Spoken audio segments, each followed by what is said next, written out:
I'm Michael Copeland. I'm with Farmers Insurance. I've been with Master Networks for the last month, but my office has been with Master Networks for several years. I'm John Simmers. I'm with Mass Mutual, and I have been with Master Networks for the last 3 months. Chanelle Yarber, Bright Girl Media, and I've been with Master Networks for 3 months. Janie Connolley, TC Roofing and Restorations, and I've been with Master Networks for about 3 months. Mitch Norris, Norris Travel, been a member of Master Networks for 2 months. Pretty much the training tidbit for today was talking about relationships and the importance of a relationship and the dynamic of a business owner and the employees, and then also in your personal relationships. One of the biggest things that stuck out to me was the people don't care how much you know until they know how much you care. And that redefines, hey, I need to pour into people and learn about them and care about them before I try to train up my employees or the trainee that I have for an advisor or an employee that I have for my business. So the aha for me was about making sure that you're building relationships with people. So in the meeting, something that I mentioned was that normally we think of it as like we have 6 degrees of separation between knowing people, but with social media and how small our world is becoming now, it's like everybody knows somebody that you may need to know. So if we think about all the people that are in our Master Networks group and the people that they know, then we could be one connection away from, a life-changing event or a client or, a big contract or something like that. So just getting to know and really build bonds with the people in our chapter and just in our networks could really be beneficial to us. And that is one of the things too that I will say kudos to you for this, because I've recently been trying to establish a family trust for myself. I sent out an email blast to everybody. She was the first one to respond and say, hey, I know this person. Bang, now I'm getting it taken care of. So That's a example of how Master Networks has personally helped me. I think a lot of it, especially in business, is things can be misinterpreted. Vesta kind of made that point today, where sometimes when you're explaining something that may have happened or a concern that you have, it may come off wrong because that person may have had a bad experience in the past, and what you're trying to express may not come out correctly. So just being able to kind of listen and clearly understand where your employee or your colleague or your spouse is coming from can really make a lot of clarity and make things run a lot smoother if you just kind of take a step back and look at the whole situation. Yeah, I was going to say the one thing that I like in social media is everyone's calling themselves a servant leader. Mm-hmm. That kind of goes into what we're talking about, connecting with people and not being confrontational, right? Mm-hmm. Kind of understanding what their needs are and having that Oreo. You were talking about the Oreo. I like that. Yeah, I like that. Tell them the negative and then round it out with the good again. Mm-hmm. I love that analogy. That was great. But servant leader is what we are, right? And finishing with the commitment.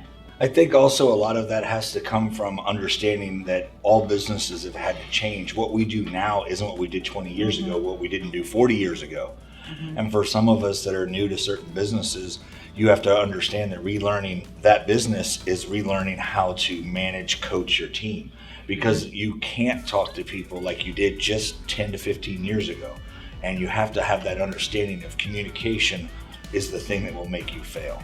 If you do not have a good line of communication, 1,000%. That's true. That's true. And it's really not up to, what your intent is when you're talking to people. It's really up to their interpretation of what you say. And so it's kind of important to re-emphasize what you said and then ask them questions to make sure that they understood what you said, because you can say one thing and then based upon their frame of reference, they get completely offended or, something triggers them and then they're off to the races thinking you meant one thing and you really didn't. And it's a total misunderstanding. Yeah. One of the things I like to say is, here's what I'm hearing you say. Yes. So that way they understand from my seat that I can hear what they're saying, but this is how I took it. Right. So that way they understand that it might be different than the way they implied it. And it's better to come from a colleague or a coworker or someone you're trying to get that feedback from, as well as making sure that you're providing that feedback for somebody who actually wants it. Yeah. Right. Yeah. No, I definitely agree with you on that. That's one of the things I use for my personal terminology is I want to avoid stepping on those landmines. Like Vesta and you were just talking about with the, hey, if I say something, I might trigger that. Before I even get to that level, I want to ask them questions and understand their background, their history, so that way I know if I say this, I'm not going to just completely step on something and that conversation explodes. because I triggered something from their past or their history that is now offending them without me intentionally meaning to do that. It's all keeping morale high, keeping the momentum and keeping everyone happy. What's that You're all phrase the that same Virgin goal? Airlines uses? Anybody? I know. I don't. Yes, he has that one phrase. He says, take care of your employees and you'll never work a day in your life, or something to that Exactly. effect. And building that relationship with Right. your employees is Yeah, that's good. exactly what he's meaning by that. Or at least that's what I heard when I read it. I would agree with you there. Yeah, definitely. We were at a leadership meeting on Thursday, and one of the biggest stories that stuck out to me was what Gary LaRue said about the Navy SEALs and their training. They break up into 6 different teams, I believe, and they have different leaders established for each team, and it's done based off of height, so each person has to equally carry the weight. Long story short, at the end of it, or halfway through, they had a really, really good team, and they had a not so good team. The leader on the not so good team was blaming his team. He said, my team's crap, they can't do anything. The only reason why the top teams is in the top is because they have the best guys. Halfway through their, I believe it's called Hell Week, they flipped leaders. And so with that happening, one of the things that happened was you would think, okay, the worst leader is going to bring the entire team down, and they're now going to become the worst team, and the worst team will become the best team. Well, the best team didn't become the worst team, and the worst team didn't become the top team. What happened was the bad leader, or not the bad leader, the leader that was negative was actually built up by the people and the team that he joined into. Wow. And because of what the leader had done, the initial leader had done, he created an environment of a positive mindset and let's focus on this one specific task. If we can get through this task, we can move on to the next one. And after we get to that next one, we're going to focus on this task and move on to that next one.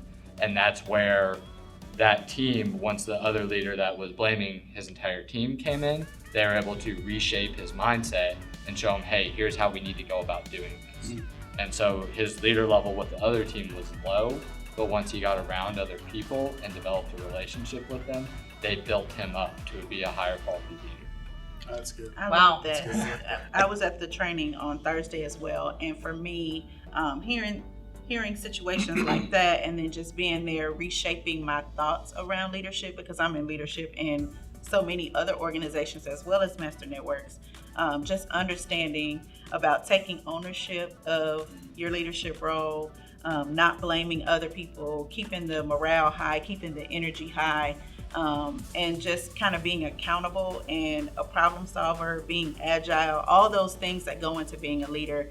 It really just poured into me personally, and now I'm applying these different things and tactics and ways to communicate with my other teams as well as my Master Networks team. So even just in the short period of time that I've been in Master Networks, it's been great for me. We had a team member today talk about when he first started out, one of the executives was mopping the bathroom, and that stuck with him through ever. I think we've all seen I always say this wrong, the memes, where they have the boss sitting behind the desk and the employees pulling it, and it says boss, and then it has, below that the desk is empty, but there's 4 people pulling instead of 3, and it says leader. And I think that's what we all need to understand, is that because things have changed, it's no longer the dictatorship. Our world has totally changed in our personal life as well as our business life, of making sure that we're able to connect with so many different people on so many different levels. Because without that, you're only as strong as your weakest link. But no, I will agree with what you said too, going back to the training tidbit for today, being able to connect with the different personality types. And the leader knows, I'm going to call it be a chameleon. I'm going to need to change my approach to talk to this person because I know they need these analytical facts, or I know they are more of a feelings person, so I need to let them know how this made the team feel, or how this might have made other people feel. Yep. And so that's the biggest part of being the leader there, is being able to connect. Are we allowed to quote sports? Go for it. Absolutely. I think back to Jimmy Johnson. He didn't treat the starting linebacker like he did the third string linebacker, and he actually said as much. So every person is an individual, and you have to treat them accordingly.